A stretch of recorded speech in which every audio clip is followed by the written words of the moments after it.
This program is for discussion purpose only. Business Plus TV or any of our anchor does not bear any responsibility or liability towards the content.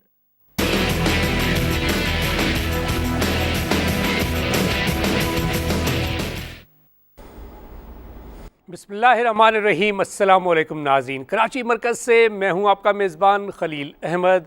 आप देख रहे हैं programme आप और कारोबार। पाकिस्तान के current account deficit की अगर मैं बात करूं तो इस माली साल के पहले 7 महीने में 2 बिलियन अमेरिकन डॉलर्स का अगर करंट अकाउंट डेफिसिट, तो इसको टैकल करने के लिए क्या इक़दाम लिए जाने चाहिए। इंडस्ट्री को सपोर्ट करना चाहिए, एक्सपोर्ट को बढ़ाना चाहिए, ताकि अगर हमारा ट्रेड डेफिसिट तजारती खसारा कम होगा तो हमें काफ़ी ज़्यादा फ़वाइद मिलेंगे और ये डेफिसिट से छुटकारा हम हासिल कर पाएंगे। ख़ास तौर पे जब हम बात करते हैं सर्विसेज एक्सपोर्ट्स की, तो इस माली साल में अब तक की जो मेरे पास फिगर्स हैं, हमारी सर्विस एक्सपोर्ट में हमारा ट्रेड डेफिसिट तकरीबन $1 अरब के करीब मुझे नज़र आता है।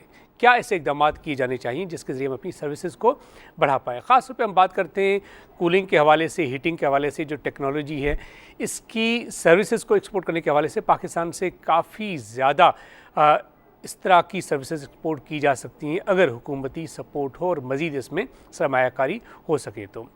इसके अलावा हम अक्सर बात करते हैं कि पाकिस्तान में स्टोरेज फैसिलिटीज़ का बड़ा फुकदान है। हम जब बात करते हैं फार्म से लेकर मार्केट तक की प्रोड्यूस को लाने के लिए जो चीज़ें खेतों में बनती हैं, गांव देहात से शहरों तक लाने के लिए जो फैसिलिटीज़ होनी चाहिए वो हमारे पास नहीं है। एक तो स्टोरेज फैसिलिटीज़ की बात करते हैं, फिर ज़ाहिर है उन चीज़ों को प्रॉपर कूलिंग दे के प्रिजर्व किया जा सकता है, वो फैसिलिटीज़ ऐसा हमारे पास नहीं है। इस हवाले से हुकूमती सतह पे तो अभी तक हमें कोई खातिर खा इक़दाम नज़र नहीं आते, लेकिन प्राइवेट सेक्टर की तरफ से जो काविशें की जा रही हैं वो काबिल सताइश हैं और इसमें मज़ीद इजाफ़ा होना चाहिए। ये तमाम इशूज़ हैं जिस पर आज हम बात करेंगे। इसी हवाले से आज हमें स्टोरीज में ज्वाइन किया है मोहम्मद अब्बास साजिद साहब ने। आप साबिक सदर हैं पाकिस्तान HVACR सोसाइटी के। अब्बास साहब प्रोग्राम में खुशामदीद कहते हैं आपको। Thank you, most welcome. और आपके साथ तशरीफ़ फरमाएं अब्दुल रज़ाक साहब, आप चेयरमैन हैं Karachi chapter of Pakistan HVACR society. Razzaq साहब प्रोग्राम खुश आमदीद कहते हैं। वालेकुम सलाम। अब्बास साहब ये फरमाइएगा कि अगर हम स्टोरेज फैसिलिटीज़ के हवाले से बात करें तो कितना ज़्यादा काम हो रहा है सच पाकिस्तान में, इसलिए कि अगर प्रोड्यूस फार्म से लेकर मार्केट तक आने में 30 से लेकर 40% या इससे ज़्यादा ज़ियान हो जाती है, वेस्ट हो जाती है, तो ये तो बड़ा नुकसान है हमारी इकॉनमी को। बहुत ज़्यादा। ये बड़ा अलमिया है कि हम इसमें बहुत दिनों से, ज़ाहिर है Pakistan is basically was and is an agricultural country, और उसके सिलसिले में हमने इतनी कम कोशिश की है कि हम अपने एग्रीकल्चर प्रोड्यूस को अच्छी तरह ग्रो करें, इनिशियली उसको संभालें, उसको ट्रांसपोर्ट करें शहरों तक या कंज्यूमर्स तक, फिर वहाँ स्टोरेज करें और फिर अल्टीमेटली वो पहुँच जाए हम तक। तो इस पूरी चीज़ को जो है वो हम कहते हैं कोल्ड चेन। हमारे यहाँ चूँकि कोल्ड चेन कहलाती है, चूँकि हमारा गर्म मुल्क है तो हमें चीज़ों को ठंडा रखने की ज़रूरत पड़ती है। दूसरे मुल्कों में हीट लोगों को भी ठंडा रखने की ज़रूरत है। एग्जैक्टली लोगों के दिमाग भी बड़े गर्म है। Of course. तो कोल्ड चेन पर अल्हम्दुलिल्लाह in the recent past private sector ने बहुत सारा काम किया है, और ख़ास तौर से पंजाब जो कि हमारा largest producer of agriculture products है, वहाँ पर फार्म्स में तो मैं अभी तक नहीं कहूँगा कि बहुत ज़्यादा काम हुआ, लेकिन शहरों में कोल्ड स्टोरेज फैसिलिटीज़ और जो ट्रांसपोर्टेशन है उनको हमने कोल्ड चेन को मुकम्मल करने के लिए उसमें भी बहुत सारी रेफ्रिजरेटेड फैसिलिटीज़ हमने बना ली हैं, और वो पंजाब में बहुत सारा काम हो रहा है इस पर, लेकिन वो अभी भी बहुत राई के बराबर है। यू नो, ह्यूज पॉसिबिलिटी, इतना बड़ा हमारा मुल्क है, इतनी बड़ी हमारी प्रोड्यूस है ऑफ एग्रीकल्चर, बहुत ज़्यादा काम करने का उसमें ऑप्शंस हैं।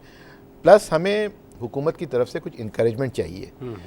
हुकूमत जब तक किसी इंडस्ट्री को इंकरेज नहीं करती है वो अपने तौर पर हद तक ही जा सकती है। ठीक है, हमारा अल्हम्दुलिल्लाह हमारी जो सेक्टर है HVACR, उसमें जो प्राइवेट सेक्टर है वो बहुत स्ट्रॉन्ग है। हम ओवर द लास्ट 23 ईयर्स जब से हमने इसको फॉर्मलाइज़ किया है इस सेक्टर को, बहुत सारा काम किया है। हम लेटेस्ट टेक्नोलॉजी लेके आए हैं बाहर से, in terms of refrigeration, in terms of air conditioning, in terms of ventilation, in terms of filtration सारी। तो अब आजकल की जो दुनिया है वो is totally different from the past. Air conditioning एक ज़माने में लग्जरी समझी जाती थी, नाउ इससे नेसेसिटी, इट्स अ नीड। तो इंसान की प्रोडक्टिविटी को बढ़ाने के लिए जो आप प्रोडक्ट्स प्रोड्यूस कर रहे हैं, मैन्युफैक्चर कर रहे हैं, उनकी क्वालिटी को बढ़ाने के लिए एयर कंडीशनिंग और ख़ासतौर से controlled environment is absolute necessary. तो वो उसको करने के लिए हमारी जो इंडस्ट्री है वो हर तरह से कोशिश कर रही है। अनफॉर्चुनेटली अभी तक हम लोग जो छोटे स्प्लिट यूनिट्स या छोटे एयर कंडीशनिंग यूनिट्स हैं वो तो हम यहाँ प्रोड्यूस भी कर रहे हैं और असेंबल भी कर रहे हैं, लेकिन मेरी ख्वाहिश है कि वो दिन जल्दी आए कि हम बड़े यूनिट्स और चिलर्स और वो भी बनाएं यहाँ पर। वो वक्त आपको लगता है रज़ाक साहब कि जल्दी आने वाला है? इसलिए कि अभी तक अगर हम देखें तो हमारी इंपोर्ट हमेशा कोई 44-45 बिलियन अमेरिकन डॉलर्स तक रहती है। इतनी ज़्यादा जब हम इंपोर्ट करते रहेंगे, एक्सपोर्ट हमारी एक वक्त की 25 बिलियन अमेरिकन डॉलर्स तक गई थी और हम बड़े खुश हो रहे थे। फिर पिछले माली साल में हमारा export target 27 billion American dollars था, हमने हार्डली कोई 24.2 बिलियन अमेरिकन डॉलर्स अचीव किया। इस माली साल में अभी तक की फिगर्स तो देख के डर ही लगता है, इसलिए कि लगता ये है कि हमारी एक्सपोर्ट शायद ही कोई 20 अरब डॉलर तक पहुँचे। तो क्या ऐसे इकदाम की जानी चाहिए ताकि ये जो चिलर्स वगैरह हैं जो बड़े यूनिट्स हैं यहाँ पे हम प्रोड्यूस कर सकें? इसमें जी देखें, ट्रांसफ़र ऑफ टेक्नोलॉजी जो है वो बहुत इंपॉर्टेंट है। अब तक हमारे यहाँ असम्बलिंग होती है, बेसिकली हम बाहर से उनके पार्ट्स लेके आते हैं और यहाँ असम्बल करते हैं, दैन वो फिर आगे इंस्टॉल होते हैं। लेकिन ग्रेजुअली इंशाल्लाह जैसे हम लोग हमारे कंट्री से कौन कौन से ममालिक से हम इंपोर्ट कर रहे हैं? मेजर तो इस वक्त जो चाइना है, चाइना के बाद फिर तुर्की है, फिर यूरोपियन कंट्रीज़ हैं, ताइवान वगैरह है। सो इन सब ममालिक से ये हमारे पास चीज़ें आती हैं। तकरीबन कितने अरब डॉलर की इंपोर्ट होती होगी इक्विपमेंट की, कोई रफली स्पीकिंग अगर हम देखें? ख़ास पे हम इन चीज़ों की बात करें कि वेंटिलेशन की बात करें, रेफ्रिजरेशन की, कूलिंग की, कंट्रोल्ड इन्वायरमेंट की हम बात करें ना, तो जो इक्विपमेंट हम इंपोर्ट करते हैं कोई फिगर्स हैं कि जी इतने अरब? जैसे जनरेटर्स की बात, गर्मियाँ जैसे ही आती हैं या वैसे पूरे साल की अगर मैं बात करूँ तो तकरीबन 1.5 अरब डॉलर की जनरेटर्स हम इंपोर्ट करें। अब देखिए ये जनरेटर से तो डेफिनेटली ये कोई 3-4 गुना ज़्यादा ही है। ज़ाहिर है कि ये है एक मेजर हमारा जो इस वक्त हीटिंग, वेंटिलेशन, एयर कंडीशनिंग है, ये एक अब जैसे अब्बास साहब ने कहा कि ये एक अब रिक्वायरमेंट हो गई है, कोई वो लग्जरी नहीं है कि समझिए कि 4 से 5 अरब डॉलर की इंपोर्ट होती होगी हमारी। एग्जैक्टली, बल्कि इससे भी ज़्यादा होती होगी। जो इसके साथ अलाइड एसेसरीज़ हैं वो भी बहुत हैं। सो कंट्रोल्स हैं, उसके साथ फिर कंप्यूटराइज सिस्टम्स हैं, इस तरह की बहुत सारी चीज़ें हैं जो साथ में हो रही होती हैं। सो एक मेजर शेयर है इसका। वन बाय वन अगर हम बात करें, वेंटिलेशन के हवाले से हमारे पास कितने एक्सपर्ट्स हैं, किस लेवल की उनको ट्रेनिंग वगैरह दी जा रही है, और उनकी एक्सपर्टीज़ के हवाले से अगर हम बात करें तो क्या आप समझते हैं कि आपकी जो सोसाइटी है जिसमें कोई तकरीबन 2000 के करीब मेंबर्स हैं, एक दूसरे को सपोर्ट कर रहे हैं और फिर यही लोग बाहर जाके सर्विसेज दे रहे हैं? एग्जैक्टली जी, देखें इसमें मेजर एक जो हमारा कंट्रीब्यूशन ये है कि हम ट्रेंड मैन पावर भी एक्सपोर्ट करते हैं।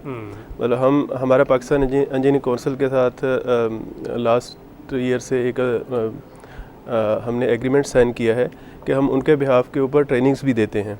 वो तो एक मेन एक पार्ट है, लेकिन इसके अलावा भी ज़ाहिर है कि जितना बड़ा ये हमारे पास सेक्टर है, कंसल्टेंट से लेके कॉन्ट्रैक्टर है, फिर मैन्युफैक्चरर है, वहाँ से ज़ाहिर है कि हमारे पास जितने भी बच्चे आते हैं टेक्निकल कॉलेज से या हाई स्कूल से, वो एज ए टेक्नीशियन या एज ए लेबर आके काम करते हैं। दैन ग्रेजुअली वो फिर एक हायर लेवल पे जाते हैं और वही मैन पावर फिर बाहर जाके काम कर रही होती है। आप मिडल ईस्ट ले लें, सऊदी अरबिया ले लें, या इवन आप मलेशिया वगैरह ले लें, वहाँ भी आपको पाकिस्तानी टेक्नीशियन मिलेंगे इस फील्ड में। और अब तो माशाल्लाह हमारे जो कोलीग्स हैं वहाँ पे वो एज ए कॉन्ट्रैक्टरशिप भी करते हैं, वहाँ पे बड़े बड़े प्रोजेक्ट एग्जीक्यूट करते हैं।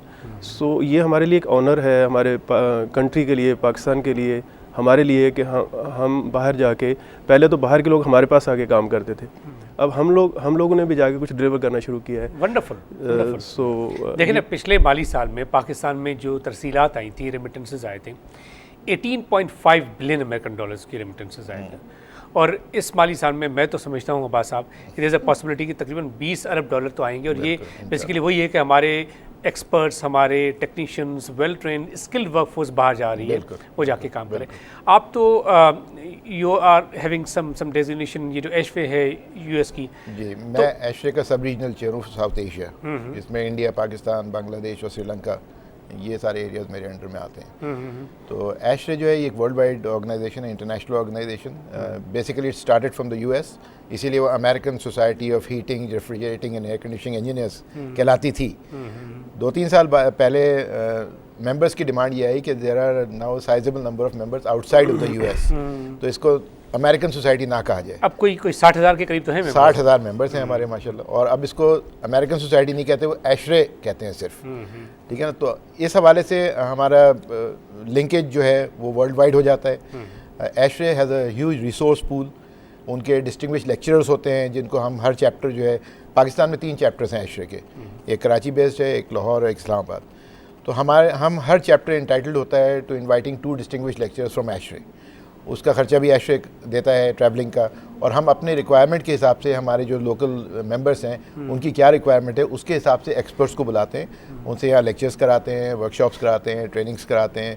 तो उससे एक बहुत ही अच्छा माहौल भी बन रहा है, हमारी अपडेट हो गई है इंडस्ट्री टू इंटरनेशनल स्टैंडर्ड, जो भी दुनिया भर में हो रहा है वो हमारे यहाँ भी हो रहा है। तो ये एक लिंकेज बहुत इंपॉर्टेंट बन गया है। प्लस हमारी दुनिया भर में कॉन्फ्रेंसेस होती रहती हैं, हमारे मेंबर्स बड़ी तादाद में जाते हैं, वो कॉन्फ्रेंसेस अटेंड करते हैं, एक्सपोज अटेंड करते हैं, तो उनको बिल्कुल अप टू डेट है वो कि दुनिया में जो भी टेक्नोलॉजी है रिलेटेड टू HVAC वो हमारे यहाँ भी आए। और हमारी मेन काविशों में से ये भी एक बहुत लीडिंग प्रायोरिटीज़ है कि भाई हम अपने यहाँ तो HVAC में आप क्या समझते हैं कि इन टर्म्स ऑफ सरमायाकारी अगर हम बात करें तो सरमायाकारी हमारी सिर्फ लोकल इन्वेस्टर्स की है या बाहर के सरमायाकार भी यहाँ आके सरमायाकारी कर रहे हैं? इनिशियली तो हमारे लोकल्स ने ही हिम्मत की थी, और 2-3 बड़ी पुरानी कंपनीज हैं हमारे यहाँ जो कि मैन्युफैक्चरिंग जिन्होंने शुरू की, लेकिन फिर मार्केट जैसे जैसे ग्रो हुई, जिस तरह रज़ाक साहब कह रहे थे कि अब एक नेसेसिटी बन गई है हमारी एयर कंडीशनिंग और प्रोडक्टिविटी में बढ़ाती है, तो अब बाहर की कंपनीज भी आई हैं यहाँ पर जिन्होंने आके हायर, जैसे एक कंपनी का मैं नाम ले सकता हूँ, चाइना की है, उन्होंने लाहौर में आके बहुत बड़ी फैसिलिटी लगाई है,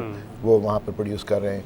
फिर जो लोकल कंपनीज हैं they have got into collaboration with other companies foreign, उनसे टेक्नोलॉजी लेके, जिस अब्दुल रज़ाक साहब कह रहे थे, उनके साथ हमने बहुत सारे काम शुरू किए हैं। प्लस जो हमारे डिज़ाइनर्स हैं यहाँ कर, जो कंसल्टेंट्स हैं, डिज़ाइनर्स हैं, कॉन्ट्रैक्टर्स हैं, टॉप नॉच है, इसमें कोई मुझे कहते हुए आ नहीं है कि हम लोग बिल्कुल वर्ल्ड स्टैंडर्ड्स पे हैं। अल्हम्दुलिल्लाह हम वर्ल्ड स्टैंडर्ड्स पे काम कर रहे हैं। हमारे लोग देखिए पाकिस्तानियों के, टू बी वेरी ऑनेस्ट, अगर हम देखें अक्सर बात की जाती है कि पाकिस्तान के इंजीनियर्स, पाकिस्तान के डॉक्टर्स, पाकिस्तान के accountants are the best in the world. Undoubtedly जहाँ भी पाकिस्तानीज काम करें वो बड़ा आई थिंक बेहतर परफॉर्मेंस दे रहे हैं। तो इसी तरह इस फील्ड में भी पाकिस्तानी बहुत आगे, लेकिन आम आदमी को ये पता ही नहीं है, हमें पता ही नहीं है कि तकरीबन आप क्या समझते हैं कि कितने एक्सपर्ट्स, कंसल्टेंट्स वगैरह पाकिस्तान से बाहर ऑन रेगुलर बेसिस पे जाते होंगे? ज़ाहिर आपकी सोसाइटी तो उसमें आपने कोई फिगर्स वगैरह तो मेंटेन किए होंगे? नहीं, हमारा एक बहुत बड़ा ग्रुप है जो कि ट्रैवल करता है, we like to travel together. एक इसमें सोशल फैक्टर भी आ जाता है ना, फिर कि आपकी दोस्तियाँ हो जाती हैं, बिल्कुल, और वो जो एक कट थ्रोट कॉम्पिटिटिवनेस थी वो रिड्यूस होकर एक ब्रदरहुड में क्रिएट हो गई है। तो that is a very positive development यहाँ।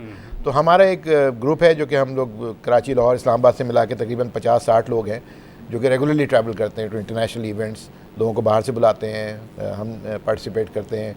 अभी हम लोग इंडिया में थे पिछले हफ्ते, एक्रिक्स वहाँ उनकी शो है, उससे पहले अमेरिका में हमारा एनुअल AHR एक्सपो होता है, वो उसमें अटलांटा में थे हम लोग। तो अच्छी खासी तादाद है यहाँ से जो जाती है, और they actually take benefit from ASHRAE research.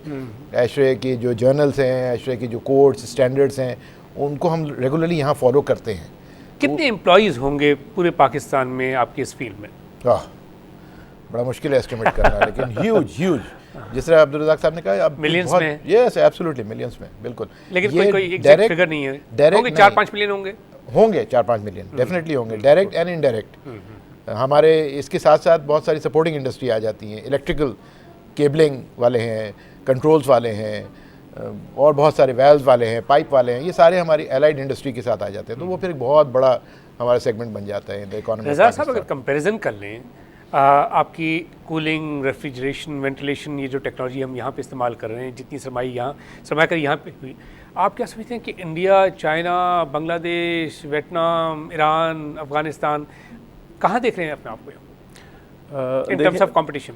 देखिए, कंपटीशन तो हमारा सबके साथ है, मतलब वो कंपटीशन का तो कोई उसमें नहीं है, लेकिन इंडिया एक बहुत बड़ी मार्केट है। चाइना अब एक्सपोर्ट करने पे आ गया है, ज़ाहिर है वो अपनी टेक्नोलॉजी एक्सपोर्ट करता है, अपनी इक्विपमेंट एक्सपोर्ट करता है, सर्विसेज एक्सपोर्ट करता है। हमारी जो 23rd अच्छा, HP मुझे ये बताएं कि पाकिस्तान में इतना ज़्यादा काम हो रहा है, 4-5 मिलियन लोग इस इंडस्ट्री से वाबस्ता हैं, जी जी। लेकिन क्या वजह है कि आज तक हम कोई इक्विपमेंट एज सच यहाँ से एक्सपोर्ट नहीं कर पाते? हम एसीज़ की बात करते हैं, कूलिंग चिलर्स की बात करें, इंपोर्ट करते हैं, एक्सपोर्ट नहीं कर पाए, वजूहत तो बहुत सारी है। देखें हमारा कंपटीशन है चाइना के साथ बेसिकली। जो प्रोडक्ट की कॉस्ट है बेसिकली चाइना में आपको पता है इस वक्त जो है वो काफ़ी चीप है। मतलब अगर हम देखते हैं पाकिस्तान में अभी हम उस लेवल तक नहीं आए, लेकिन हमारे दोस्त कोशिश कर रहे हैं कि हम चाइना को अगर कम्पीट नहीं कर सकते इन टर्म ऑफ वॉल्यूम, तो हम कम से कम अपनी प्रोडक्ट की क्वालिटी इतनी इम्प्रूव करें ताकि मार्केट में लोग पाकिस्तान के ब्रांड के ऊपर लें। जैसे हमारी अभी 23rd इंटरनेशनल एक्सपो यहाँ पे कल से स्टार्ट हो रही है, उसमें सऊदी अरबिया से भी प्रोडक्ट आई हुई हैं। 3 दिन की ये जी 3 दिन की है। कौन कौन से ममालिक से आ रहे हैं लोग? जी इसमें हमारे पास चाइना है, तुर्की है, ये तो मेजर हमारी जो फ्रेंड कंट्री हैं या ब्रदर कंट्री आप कह लें। तुर्की की जो कूलिंग सेक्टर है, रेफ्रिजरेटर्स वगैरह हैं, इक्विपमेंट है, वो तो बहुत स्ट्रॉन्ग है। जी बिल्कुल, क्योंकि उनको यूरोपियन ज़ाहिर है कि टेक्नोलॉजी है, उसकी बैक उनको है उनकी, और चाइना उसके बाद आ जाता है। लेकिन जो तुर्की वाले आ रहे हैं जी जी, वो तो इसलिए आ रहे होंगे ना कि वो अपनी चीज़ें यहाँ पाकिस्तान भेज सकें, तो हम तो इम्पोर्ट करेंगे, हमें क्या फ़ायदा होगा?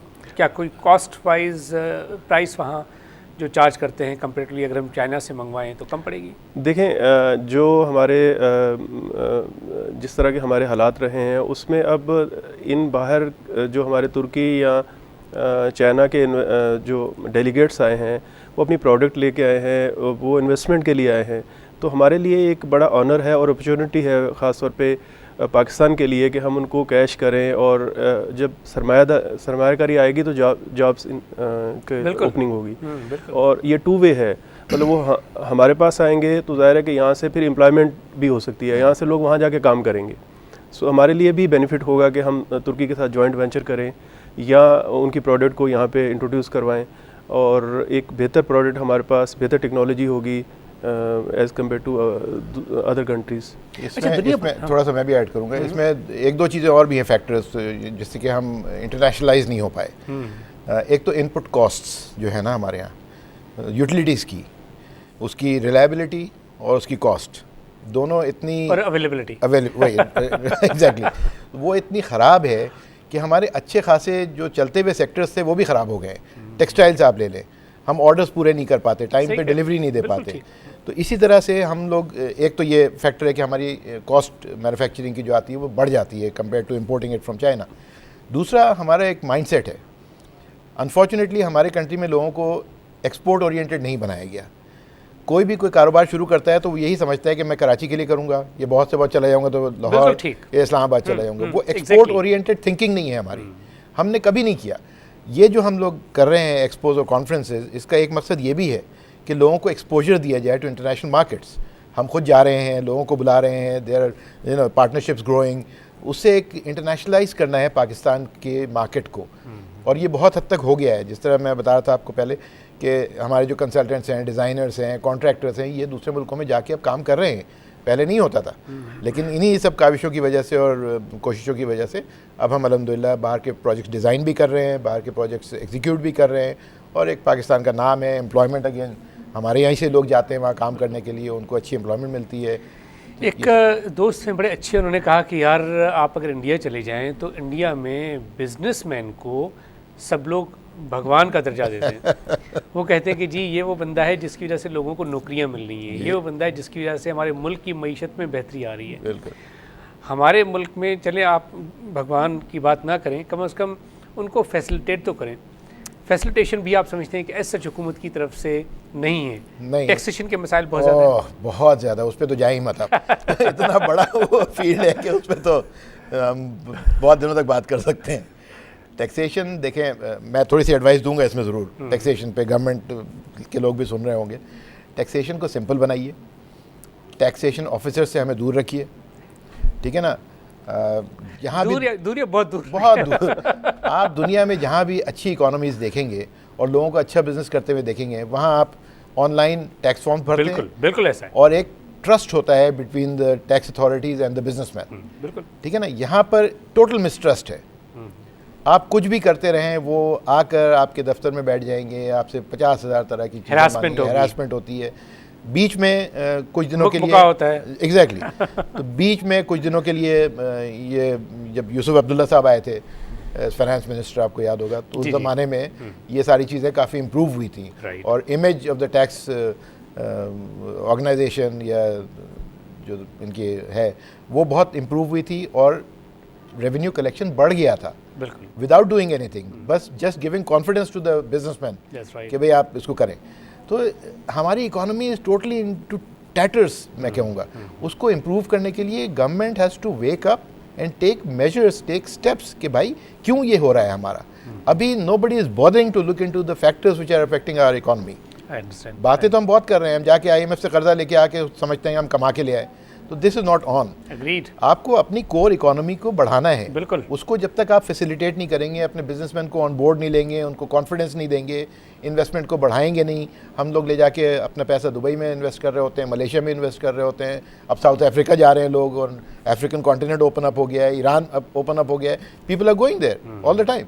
वो ठीक है, अपनी जगह जाएँ, वो भी एक पॉजिटिव चीज़ है, लेकिन अपना मुल्क को भी तो संभालना है ना, इसकी इकोनॉमी को भी हमें संभालना है। जिस तरह से हम बर्डन कर रहे हैं अपने आम आदमी को with lakhs and lakhs of debt, this is not right. बिल्कुल, हम लोगों को निकलना है IMF के इस चुंगल से, फ्रैंकली। बिल्कुल, you are very much right. जैसे अभी बात की अब्बास साहब ने, इन टर्म्स ऑफ इन्वेस्टमेंट अगर हम देखें तो दुबई में पाकिस्तानियों ने कोई $2 अरब की इन्वेस्टमेंट प्रॉपर्टी में की, और ये ऑफिशियल फिगर्स हैं। इसके अलावा अगर देखें तो रिपेट्रिएशन ऑफ कैपिटल, अभी की अगर मैं फिगर आपको बताऊं कि वो कंपनी जो बाहर से आई उन्होंने यहाँ पे इन्वेस्टमेंट की, अब कोई $1 अरब की रिपेट्रिएशन ऑफ कैपिटल की अभी तक की लेटेस्ट फिगर्स हैं। ठीक है, बुरी बात नहीं है, समथिंग कि ज़ाहिर जो इन्वेस्टर आएगा वो अपना प्रॉफिट लेके जाएगा, लेकिन मज़ीद इन्वेस्टमेंट को अट्रैक्ट करने के हवाले से देखिए, एक एग्जांपल तो हमारे पास है। नरेंद्र मोदी ने मेक इन इंडिया का नारा लगाया, तकरीबन $222 अरब की प्लेजेस आए हैं। अगर उसमें $100 अरब भी मटीरियलाइज होते हैं तो आप इमेजिन करें कि $100 बिलियन अमेरिकन की इन्वेस्टमेंट होगी। पाकिस्तान में जो हमने हाईएस्ट फिगर देखी थी फॉरेन डायरेक्ट इन्वेस्टमेंट की, वो थी $5.4 बिलियन अमेरिकन। पाकिस्तान में सरमायाकारी को अट्रैक्ट करने के हवाले से ख़ासतौर पे इस फील्ड में क्या करना चाहिए, इसका जवाब मैं आपसे लूँगा। नाज़रीन, हम बात कर रहे हैं पाकिस्तान में कूलिंग और हीटिंग फैसिलिटीज़ प्रोवाइड करने वाले सेक्टर के हवाले से। हम खबरें का साथ रहिएगा।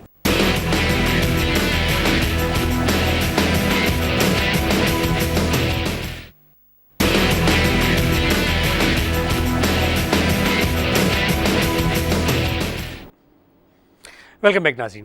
जी रज़ाक साहब, सरमायाकारी के हवाले से बाहर मुल्क से जो सरमायाकारी यहाँ आनी चाहिए या फिर लोकल सरमायाकार, आप समझते हैं कि जॉइंट वेंचर्स वगैरह बड़ी तादाद में होने जा रहे हैं? जी बिल्कुल, इंशाल्लाह इसमें हमें बहुत उम्मीद है कि इंशाल्लाह ये जॉइंट वेंचर्स भी होंगे, और जिस तरह गवर्नमेंट की तरफ से कुछ इंसेंटिव वगैरह हैं लोगों को टैक्स के सिलसिले में, अगर वो इम्प्लीमेंट हो जाते हैं, इंट्रूस्प्रेट हो जाते हैं, तो हो सकता है उससे भी कुछ आगे फ़ायदा हो। और प्लस ये है कि ये प्लेटफॉर्म हमारे पास जो एक्सपो का है ये ईयरली बेसिस पे हो रहा है। कराची में है, देन लाहौर है, फिर इस्लामाबाद है। तो हर साल जो हमारे फॉरेन डेलीगेट्स हैं वो यहाँ पे आते हैं, हमारे लोग बाहर के जो इवेंट्स हैं उसमें पार्टिसिपेट करते हैं। तो इस तरह ज़ाहिर है कि जब आप दूसरे से बातचीत करते हैं, अपनी जो स्ट्रेंथ है वो उनको बताते हैं, उनकी जो स्ट्रेंथ है वो आपसे शेयर करते हैं, कोलैबोरेशन से ज़ाहिर फ़वाइद हासिल होते हैं। एग्जैक्टली। तो उम्मीद है हमें इंशाल्लाह इससे एक बेहतर इमेज आएगा और सरमायाकारी होगी इंशाल्लाह। अच्छा, आजकल पाकिस्तान में ख़ासतौर पर बड़े शहरों में जो हाई राइज बिल्डिंग का कॉन्सेप्ट जनरेट हुआ है, अब इसमें आप लोगों के सेक्टर का तो ज़ाहिर बहुत अहम रोल है, क्या कर रहे हैं आप लोग इसमें? जितनी हाई राइज बिल्डिंग्स हैं उन सब में HVAC heating, ventilation, air conditioning तो बिल्कुल वो एक नेसेसिटी है। उसके बगैर तो अब कोई बिल्डिंग नहीं बन रही हैं, क्योंकि जिस तरह ग्लोबल वार्मिंग है, वो टेम्परेचर इतना रेज़ हो रहा है, ख़ासतौर पे जो कराची है इसमें, और इवन जो हमारे सेंट्रल पाकिस्तान है, नादरन पाकिस्तान है, वहाँ पे ज़ाहिर है कि यहाँ पे अगर एयर कंडीशनिंग ज़्यादा ज़रूरी है तो वहाँ पे हीटिंग भी उनके लिए नेसेसरी है इसी तरह से। सो ये एक पूरी चेन है, ज़ाहिर है कि वो जहाँ जहाँ ज़रूरत है और जो नए प्रोजेक्ट्स बन रहे हैं उनमें तो ये इनकॉर्पोरेट हो रहा है। और इवन अगर आप अपने घर का मिसाल ले लें तो आप ज़ाहिर है कि आप भी कोशिश करते हैं कि आपके पास स्प्लिट यूनिट हो, बल्कि जो अफोर्ड कर सकते हैं वो कोशिश करते हैं कि वो सेंट्रलाइज ही उसको कर लें, ताकि और बैकअप जनरेटर साथ में लगा ले, ताकि यहाँ लाइट का कोई पता नहीं होता। अगर लाइट चली जाए तो फिर उस पर क्या करेंगे, फिर वही बिल्कुल ही पता नहीं होता पता नहीं होता। तो इस तरह से ये सारी चीज़ें चल रही हैं। इस सिलसिले में हमने पाकिस्तान HVACR सोसाइटी ने last year institute of architects Pakistan के साथ एक MOU साइन किया है, और अब हम बहुत सारे जॉइंट इवेंट्स कर रहे हैं उनके साथ, wonderful, to understand, for them to understand us and for us to understand them. कि देखें, जिस तरह आपने कहा कि हाई राइज बिल्डिंग्स का कॉन्सेप्ट है, कंस्ट्रक्शन इंडस्ट्री चल रही है हमारे यहाँ माशाल्लाह, पॉपुलेशन हमारी इतनी है कि उसकी रिक्वायरमेंट है। तो अब हम लोग इन ASHRAE हम इन्वायरमेंट के ऊपर बिलीव करते हैं कि इन्वायरमेंट को किस तरह प्रोटेक्ट करना है, किस तरह इम्प्रूव करना है। तो अगर एक बिल्डिंग बन रही है तो हम उसकी ओरिएंटेशन से उसको पहले गेज करते हैं कि इसका ओरिएंटेशन कैसे होना चाहिए इन आवर कंडीशंस। पाकिस्तान में जहाँ धूप बहुत होती है, गर्मी बहुत होती है, उसकी ओरिएंटेशन, अब आजकल ग्लास फसाड्स का फैशन है, तो उसकी ओरिएंटेशन ऐसी हो कि भाई डायरेक्ट सनलाइट उसमें ना आ रही हो, उसको किस तरह की मटेरियल्स उसमें यूज़ किए जाएँ ताकि वो गर्मी अंदर कम आए। हमारी जो एयर कंडीशनिंग है, अनफॉर्चुनेटली मैं कहूँगा इसको कि वो तकरीबन 50% of the building electrical load हम लोग कंज्यूम कर जाते हैं। उसको हमें लोअर करना है to improve the grid performance. तो उसके हवाले से बहुत काम हो रहा है आजकल, एनर्जी एफिशिएंसी पे, ग्रीन बिल्डिंग्स पे। हमने पाकिस्तान ग्रीन बिल्डिंग काउंसिल के साथ भी एक MOU साइन किया है, उनके साथ हम रेगुलर मीटिंग्स करते हैं, कॉन्फ्रेंसेस करते हैं। अभी जो हमारे कल का सेशन है उसमें भी इंस्टीट्यूट ऑफ आर्किटेक्ट्स के पास प्रेसिडेंट भी आ रहे हैं, पाकिस्तान ग्रीन बिल्डिंग काउंसिल के भी चेयरमैन आ रहे हैं। तो इनके साथ एक रेगुलर हमारा इंटरेक्शन अब हो रहा है, उससे ओवरऑल बिल्डिंग इंडस्ट्री को फ़ायदा होगा बहुत ज़्यादा। नए प्रोडक्ट्स इंट्रोड्यूस होंगे, नई टेक्नोलॉजीज इंट्रोड्यूस होंगी, तो उससे इंशाल्लाह। अभी तक कोई 3-4 ऐसे प्रोजेक्ट जो बड़ी कामयाबी के साथ आप लोगों ने कंप्लीट किए हों हाई राइज के वाले से? नाम लूँ मैं? जी जी, ओके। एक प्रोजेक्ट यहाँ क्लिफ्टन रोड पे आ रहा है G4 के नाम से, कराची में। जी, कराची में। वो बहुत शानदार, अच्छी हाई क्वालिटी का प्रोजेक्ट है। दूसरा बहरिया आइकॉन टावर। कितनी स्टोरी बिल्डिंग है? ये तो 20 स्टोरी से ज़्यादा नहीं है, लेकिन स्टिल बहुत हाई क्वालिटी का प्रोजेक्ट वो होने जा रहा है। Is suppose to be going for a certification from ASHRAE या पाकिस्तान ग्रीन बिल्डिंग काउंसिल। दूसरी हमारी जो बहरिया आइकॉन टावर बन रहा है, which is going to be the highest building in Pakistan इंशाल्लाह। उसके स्टैंडर्ड्स और उसके टेक्नोलॉजीज़ बहुत ही लेटेस्ट हैं, बिल्कुल अप टू डेट हैं। We are proud of that project, in fact वो चल रहा है। इसी तरह लाहौर में कुछ प्रोजेक्ट्स आए हुए हैं, पैकेजेस मॉल है, और 2-3 प्रोजेक्ट्स वहाँ पर हैं। तो हर तरफ ही अब आप देखेंगे कि काफ़ी चेंजेस आ रही हैं, और नई टेक्नोलॉजीज़ को इम्प्लीमेंट करने का एक कंसर्टेड एफर्ट किया जा रहा है from the entire building industry segment, not only from HVAC sector, बल्कि पूरा आर्किटेक्ट्स के पॉइंट ऑफ व्यू से भी, बिल्डर्स के पॉइंट ऑफ व्यू से भी, और हमारे पॉइंट ऑफ व्यू से भी। अच्छा, ये जो हम बात कर रहे हैं कूलिंग और हीटिंग वेंटिलेशन की, ये आप लोग बाय एंड लार्ज, जो आपका जो फोकस है वो तो B2B पे है ना, यानी कॉर्पोरेट सेक्टर को ही आप लोग करें। तो जो डोमेस्टिक लेवल पे काम होना चाहिए घरों में, देखें अगर आप यूरोप की बात करें तो यूरोप में बाय एंड लार्ज हर घर में हीटिंग फैसिलिटी अवेलेबल होती है, और फिर ये हुकूमत का काम होता है कि वो इस चीज़ को इंश्योर करे। यहाँ पे क्या सिनेरियो? अच्छा, आपके जवाब से पहले मैं साजिद साहब की बात को थोड़ा आगे बढ़ाऊंगा कि अब सोलर एयर कंडीशनिंग पे भी काम हो रहा है। टेक्नोलॉजी जो है वो लेटेस्ट टेक्नोलॉजी को यहाँ इंट्रोड्यूस करवाया जा रहा है। ज़ाहिर है हमारे पास इलेक्ट्रिसिटी प्रॉब्लम है, तो उस लिए जो हमारे सनलाइट है उसको यूज़ कर रहे हैं। सो ये भी एक न्यू टेक्नोलॉजी है जो यहाँ पे इम्प्लीमेंट। ये मटीरियलाइज हो गया है या इसमें अभी तक बातें ही हो रही हैं? इसलिए कि मैं यकीन करें कि कई सालों से टॉक शोज़ कर रहा हूँ और यही सुनता हूँ कि जी सोलर टेक्नोलॉजी के ज़रिए हमारे मामलात हल हो जाएंगे। अब भी देखें पाकिस्तान में 3 से 5 घंटे तो मिनिमम लोड शेडिंग हो रही है। अब कल तो देखें ये स्टेटमेंट भी आ गई प्राइम मिनिस्टर साहब की तरफ से कि जी 2018 तक इंशाल्लाह एनर्जी क्राइसिस के मसाइल हल हो जाएंगे। फिर इसी तरह रेलेवेंट मिनिस्ट्री से भी ये स्टेटमेंट आती हैं। वाकई सोलर टेक्नोलॉजी के ज़रिए सूरज को इस्तेमाल करके हम अपने मसाइल को हल करने जा रहे हैं या अभी तक कुछ कर चुके हैं? बिल्कुल, इस पे हो रहा है, काम हो रहा है। और इवन आप देखें कुछ शहरों के अंदर जो स्ट्रीट लाइट हैं वो बिल्कुल सोलर पे कर दी गई है। कराची में भी है? हाँ जी। अगर आप चल जाए, मेरे ख्याल में मुशर्रफ कॉलोनी में देखें तमाम लाइट्स जो है वो सोलर की है। लोगों ने इवन अपने घरों को सोलर पे कर लिया है, उसमें तमाम जितने इलेक्ट्रिकल अप्लायंसेज है वो सोलर पे ऑपरेट हो रहे हैं। अच्छा, इसी तरह से जो स्मॉल स्केल की इंडस्ट्री है, अब इसमें कॉस्ट बेनिफिट एक अहम चीज़ है। वो बिल्कुल है, कास्ट बेनिफिट है उनको, क्योंकि एज़ कम्पेयर टू जो चार्जेस हैं इलेक्ट्रिसिटी के प्लस लोड शेडिंग जो एक है उसको अगर लगाते हैं, जो प्रोडक्शन लॉस होता है उसको अगर देखते हैं तो सोलर एनर्जी जो है वो बिल्कुल आपको फिजिबल पड़ती है। और जो स्मॉल इंडस्ट्रीज़ है या कॉटेज इंडस्ट्री जिसको आप कह लें, घरों में लोगों ने लगाई, वो सोलर पे लोग ऑपरेट कर रहे हैं। सो हो रहा है यहाँ पे। अब सब स्टोरेज फैसिलिटीज़ के हवाले से हम अक्सर बातें करते हैं ना कि देखें जी, अब फार्म से लेकर यहाँ तक अब लाने के लिए स्टोरेज फैसिलिटी, उसमें ज़ाहिर है बड़ी सरमायाकारी चाहिए। ये सरमायाकारी करेगा कौन? सर बात वही है, हुकूमत तो सीरियस नजर नहीं आती। देखिए, हमें हुकूमत से उम्मीद नहीं है कि इन्वेस्टमेंट ज़ाहिर है उनसे आएगी, लेकिन कम से कम वो फैसिलिटेट कर सकते हैं लोगों को। तो हमारे यहाँ बहुत सारे लोग ऐसे कैपेबल बैठे हैं जो काम करने को तैयार हैं। क्या फैसिलिटेशन होनी चाहिए? जिस तरह मैंने कहा, चीज़ों को आसान करें, है ना। जो भी अगर सेटअप करना है किसी ने, कोई इंडस्ट्री काम करने दें, उसको सेटअप करने के लिए फैसिलिटेट करें कि भाई चलो ठीक है, फार्मिंग सेक्टर में आप करने जा रहे हो, हम आपको फैसिलिटेट करते हैं, कुछ टैक्स बेनिफिट दे दें उसको, टैक्स वालों से दूर रख दें उसको, यू नो, इस तरह की चीज़ें। तो बहुत सारी चीज़ें हैं करने को। आप अगेन इंफ्रास्ट्रक्चर की बात है कि अगर फार्म से यहाँ तक लाना है तो वी नीड रोड्स। आप रोड्स नहीं देंगे, बिजली नहीं देंगे वहाँ, तो फिर कुछ भी नहीं हो सकता। तो कम से कम हुकूमत की इतनी तो जिम्मेदारी होनी चाहिए कि बिजली और रोड और ड्रेनेज और पानी, ये चीज़ें तो हर जगह पहुँचा दें जहाँ पर आप बनाना चाहते हैं। बेशक उसको आप आइडेंटिफाई करके जोन्स बना लें, वहाँ पर आप करें, लेकिन उन तक फिर सारा इंफ्रास्ट्रक्चर आप पहुँचाएँ।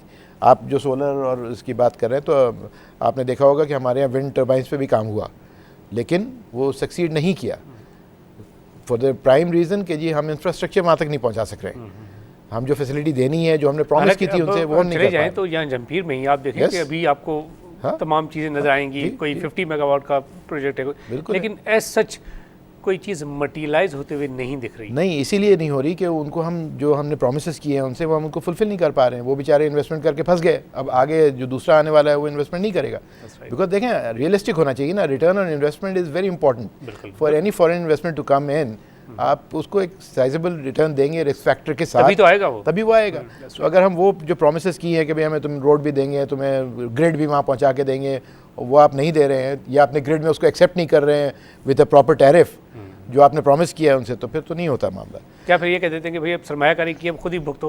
Yes, which is very unfortunate कि हमारा इमेज पूरी दुनिया में अपसेट हो जाता है और फिर लोग रिलक्टेंट हो जाते हैं। हालांकि जितनी पोटेंशियल मेरे मुल्क में है, अगर इसको सही तरीके से यूटिलाइज किया जाए तो we are second to none. Absolutely. Razzaq साहब, ये बताएं कि आप लोग का ज़्यादातर बिजनेस तो ज़ाहिर है अगर B2B की बात करें तो इंडस्ट्री के साथ है, ख़ासतौर पर अगर हम फार्मा जहाँ दवाइयाँ बनती हैं, इस सेक्टर की बात करें जहाँ दवाइयाँ बनती हैं, वहाँ सारे कंट्रोल इन्वायरमेंट तो बहुत ज़्यादा नेसेसरी है। कितना काम हो रहा है फार्मा में? तो देखें, पिछले कुछ सालों में आप देखें लोकल फार्मास्यूटिकल कंपनी काफ़ी यहाँ पे इस्टेब्लिश हुई हैं। तकरीबन 600 फार्मा कंपनी है पाकिस्तान में, 2.3 बिलियन अमेरिकन डॉलर का साइज़ है। एग्जैक्टली। और उसमें कुछ ऐसी हैं जो बाहर एक्सपोर्ट भी कर रही हैं। बिल्कुल। सो वो अगर उनकी प्रोडक्ट 190 मिलियन अमेरिकन डॉलर्स की एक्सपोर्ट हो रही है। जी बिल्कुल। सो फार्मास्यूटिकल के अलावा टेक्सटाइल इंडस्ट्री को भी एयर कंडीशनिंग चाहिए।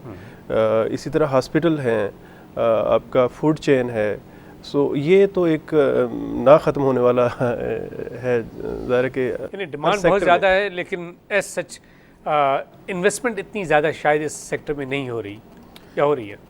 इन्वेस्टमेंट मैन्युफैक्चरिंग के हवाले से तो नहीं हो रही, लेकिन ये सर्विस सेक्टर में तो बहुत हो रही है। ज़ाहिर है कि लोग ट्रेन हो रहे हैं, वो काम कर रहे हैं, सर्विसेज प्रोवाइड कर रहे हैं, और माशाल्लाह वर्ल्ड क्लास की सर्विसेज दे रहे हैं। जो अब जैसे हमारी अभी कल जो एक्सपो हमारी स्टार्ट हो रही है, उसमें जो कॉन्फ्रेंस है उसमें एशरे के प्रेसिडेंट आ रहे हैं, वाइस प्रेसिडेंट आ रहे हैं। सो वो टोटल कितने डेलीगेट्स आ रहे हैं और कितने ममालिक से आ रहे हैं? इसमें देखें जी, जो कंफर्म है तकरीबन 5 कंट्री से तो लोग आ रहे हैं। उसमें चाइना है, तुर्की है, सऊदी अरेबिया से तो प्रोडक्ट्स आ रही हैं। इस तरह नीदरलैंड है, कनाडा है, अमेरिका है। सो यहाँ से डेलीगेट्स आ रहे हैं। इवन थर्ड डे हमने स्टूडेंट सेशन रखा है, और उनकी जो प्रोजेक्ट है या उनकी प्रेजेंटेशन, टेक्निकल प्रेजेंटेशन है, उसमें जजेस भी हमने एशरे के लोग रखे हैं। ये बच्चे इंजीनियरिंग यूनिवर्सिटी से? जी, तकरीबन 15 इंजीनियरिंग यूनिवर्सिटी जो हमारे पास सिंध से है। आप खुद भी इंजीनियरिंग यूनिवर्सिटी से? जी से। जी। सो वो बच्चे हैं, उनको एक प्लेटफॉर्म हम यहाँ प्रोवाइड कर रहे हैं ताकि वो इंटरेक्शन, उनकी इंटरेक्शन। पोटेंशियल मैं बताऊँ कि एनडी यूनिवर्सिटी में कोई 5 साल तक मैं एज विजिटिंग फैकल्टी जाता रहा हूँ पढ़ाने के लिए, बट आई सी कि हमारे बच्चों में बड़ी पोटेंशियल है, लेकिन उनको वो एवेन्यू नहीं मिलते। जी जी, मैं भी ऑफ कोर्स मैं जर्नलिस्ट हूँ, मीडिया से ताल्लुक़ है मेरा, लेकिन पढ़ाने के लिए कोई on every Saturday I used to go. NED university में 5 साल तक जब मैंने मुख्तलिफ डिपार्टमेंट्स में पढ़ाया, mechanical department, metallurgical, chemical department, textile, civil, मैंने बड़ी पोटेंशियल पाई बच्चों में। जी इसी हवाले से हमने यहाँ पे जो जैसे मैंने अभी आपको बताया कि 2 तरह के हमने सेगमेंट रखे हैं। एक वो बच्चे जिन्होंने अपने प्रोजेक्ट्स बनाए हुए हैं वो डिस्प्ले करेंगे, दैन उनको एक्सप्लेन करेंगे हमारे टेक्निकल एक्सपर्ट्स के आगे, वो एक सेक्टर है। उसके ऊपर भी हम उनको फिर फर्स्ट सेकंड थर्ड जो प्राइज़ होंगे वो उनको देंगे उनकी परफॉर्मेंस के ऊपर। दूसरा जो है पैसे वैसे भी देंगे, जी पैसे देंगे, बिल्कुल पैसे देंगे, शील्ड देंगे उनको, और ताकि उनको अगर इंसेंटिव मिलेगा, उनको मोटिवेशन मिलेगा तो इंशाल्लाह कल को वो अच्छा इंजीनियर बन के मार्केट में आएंगे। देखिए उनमें पोटेंशियल भी बहुत ज़्यादा है, टैलेंट भी है, कॉम्पिटेंस भी है, लेकिन उनको जो फाइनेंशियल सपोर्ट है ना बच्चों को जब तक नहीं मिलेगी वो आगे नहीं आ सकते। कल ही हम अपने प्रोग्राम में बात कर रहे थे कि इंडिया में, दुनिया में सबसे ज़्यादा जो स्टार्टअप्स होते हैं आजकल अगर देखें तो इंडिया में हो रहे हैं, इसी को इंडियन गवर्नमेंट को सपोर्ट करिए, हमारे बच्चों को भी सपोर्ट मिलनी चाहिए, फाइनेंशियल सपोर्ट बिल्कुल मिलनी चाहिए। तो आपकी सोसाइटी इस हवाले से कोई पर्टिकुलर? जी हम 2-3 काम स्टूडेंट्स के साथ जो मुस्तकिल तौर पे पिछले कई सालों से कर रहे हैं, उसमें एक स्कॉलरशिप प्रोग्राम भी है हमारा, जो कि हम टैलेंटेड स्टूडेंट्स को देते हैं on maintaining a certain level of grades. और उसके साथ हमने एक बहुत स्ट्रॉन्ग एशरे का स्टूडेंट ब्रांच इस्टेब्लिश किया है एनईडी में, क्योंकि एनईडी से मेरा ताल्लुक है, जिस तरह आप कह रहे हैं, तो वहाँ थोड़े से मेरा लगाव ज़्यादा है।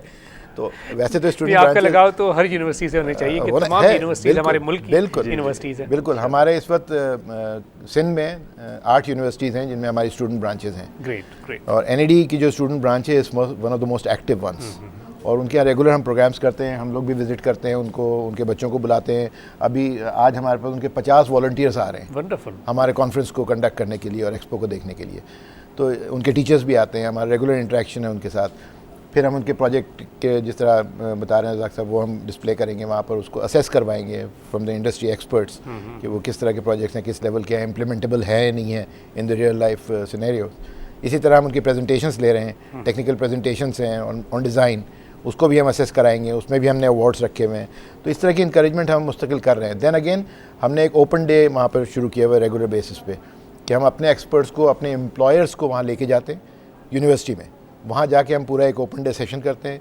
बच्चे आते हैं, वो डिफरेंट इंडस्ट्री सेगमेंट्स को देखते हैं, कौन से उनके हिसाब से है, उनके इंटरव्यूज़ करते हैं, बहुत ज़रूरी है, वहीं से हायर कर फर्स्ट लेते हैंड हैं। इन्फॉर्मेशन उनको मिलती है। बिल्कुल, तो हम अपनी कंपनीज़ के बारे में इंट्रोडक्शन देते हैं वहाँ पर कि हमारी कंपनी में इंजीनियर्स का रोल क्या है, उसके हिसाब से अगर वो अपने आप को फिट महसूस करते हैं तो वो आते हैं, इंटरव्यू करते हैं, बहुत सारी एम्प्लॉय हो जाते हैं वहीं पर। और कम से कम एशरे के हवाले से ये हमारी भी एक लालच थी कि हम ये जाके इवेंट वहाँ करें ताकि हम इंजीनियर्स को अपनी इंडस्ट्री में अट्रैक्ट कर सकें। And it has worked well. I think over the last few years हमारे पास काफ़ी इन्फ्लक्स आने लगा है इंजीनियर्स का टू दिस HVAC सेक्टर, जो कि पहले नहीं था। रज़ा साहब ये बताएं कि हॉस्पिटैलिटी इंडस्ट्री की अगर बात करें, होटल्स पाकिस्तान में चंद होटल्स हैं, ज़्यादा तो हमें देखें मुख्तलिफ ममालिक में आप जाएँ आपको हज़ारों होटल्स मिलेंगे। यहाँ अगर मैं कराची पाकिस्तान का सबसे बड़ा शहर है तो 2-4 होटल गिनवा दूँ आपको, इसके अलावा तो है नहीं, और उनमें ऑक्यूपेंसी के मसाइल तो रहते ही हैं। अब आपकी जो एग्जीबिशन हो रही है उसमें अगर फॉरेन डेलीगेट्स आ रहे हैं तो दैट्स रियली वेलकम थिंग। लेकिन ये बताइए कि हॉस्पिटैलिटी इंडस्ट्री में, होटल सेक्टर में मज़ीद आप समझते हैं कि आपके सेक्टर की तरफ से हीटिंग के हवाले से, कूलिंग के हवाले से पोटेंशियल भी है in the days to come upcoming projects में क्या सूरत है? बिल्कुल जी, बहुत है। जो भी अभी नए होटल्स बन रहे हैं वो तो इवन अगर 5 स्टार की कैटेगरी में लेते हैं तो वो तो तमाम उसमें तो है ही। देखें बिजनेस एनवायरनमेंट अगर बेहतर होगा ना, बजट होटल्स हैं उसमें भी ये फैसिलिटीज़, बजट होटल में भी है, लेकिन उन्होंने स्मॉल स्केल में विंडो एयर कंडीशन लगाए हुए हैं, स्प्लिट एयर कंडीशन लगाए हुए हैं, मतलब स्मॉल स्केल के वो उन्होंने किया हुआ है। अगर नहीं करेंगे तो सर्वाइव नहीं कर सकते। ज़ाहिर है कंपटीशन का दौर है, उसमें तो उनको अपने आप को मेंटेन करना है। लेकिन देखें अगर जैसे पाकिस्तान के अब माशाल्लाह जो यहाँ के लॉ एंड ऑर्डर की सिचुएशन है वो बेहतर हो रही है, इन्वेस्टमेंट आएगी, ज़ाहिर इन्वेस्टमेंट आएगी, होटल्स भी बनेंगे, दूसरी इंडस्ट्रीज़ भी बनेंगी, और जो मैन्युफैक्चरिंग सेक्टर है उसमें भी इन्वेस्टमेंट आएगी। तो ग्रेजुअली हमारे जो एक्सपर्टीज़ हैं वो भी इंशाल्लाह उनमें यूज़ होंगी। लेकिन इसमें ज़रा थोड़ा टाइम लगेगा, ग्रेजुअली इंशाल्लाह। चाइना पाकिस्तान इकोनॉमिक कॉरिडोर में ये जो 46 बिलियन अमेरिकन डॉलर की इन्वेस्टमेंट होने जा रही है पाकिस्तान के लिए, एक बड़ी अच्छी खबर है। आपके सेक्टर में कितनी तैयारियां हो रही हैं इस हवाले से? बहुत ज़्यादा एक्साइटमेंट है, और right from Gwadar up to the Afghan border या चाइनीज़ बॉर्डर तक हमारे जो डिफरेंट शहर हैं, दे आर वेरी एक्साइटेड कि भाई उनको भी कुछ अब डेवलप करने का मौका मिलेगा। एंड अगेन वो कोल्ड चेन के हवाले से हमारी बहुत ज़्यादा वहाँ पे एक्सपेक्टेशंस हैं कि उसकी वजह से काफ़ी रेफ्रिजरेटेड फैसिलिटीज़ और एयर कंडीशन फैसिलिटीज़ वहाँ रख के वहाँ से प्रोड्यूस को हम इंशाल्लाह आगे तक पहुँचा सकेंगे। तो this is going to be a wonderful thing. अल्लाह करे ये हो जाए, और जिस टाइम फ्रेम में है उसमें तो शायद नहीं हो, लेकिन चलें थोड़ा आगे बढ़ के भी हो जाए तो ये बहुत ही ज़बरदस्त एक चीज़ होने जा रही है पाकिस्तान के लिए। And I am very hopeful कि ख़ासतौर से बलूचिस्तान का प्रोविंस जो है, जिसको हमेशा हमने बहुत पीछे रखा हुआ है, वो इससे बहुत ज़्यादा बेनिफिट होगा और वो भी मेन स्ट्रीम पाकिस्तान में आ जाएगा, सो टू से। तो we are all very excited about that. That's great.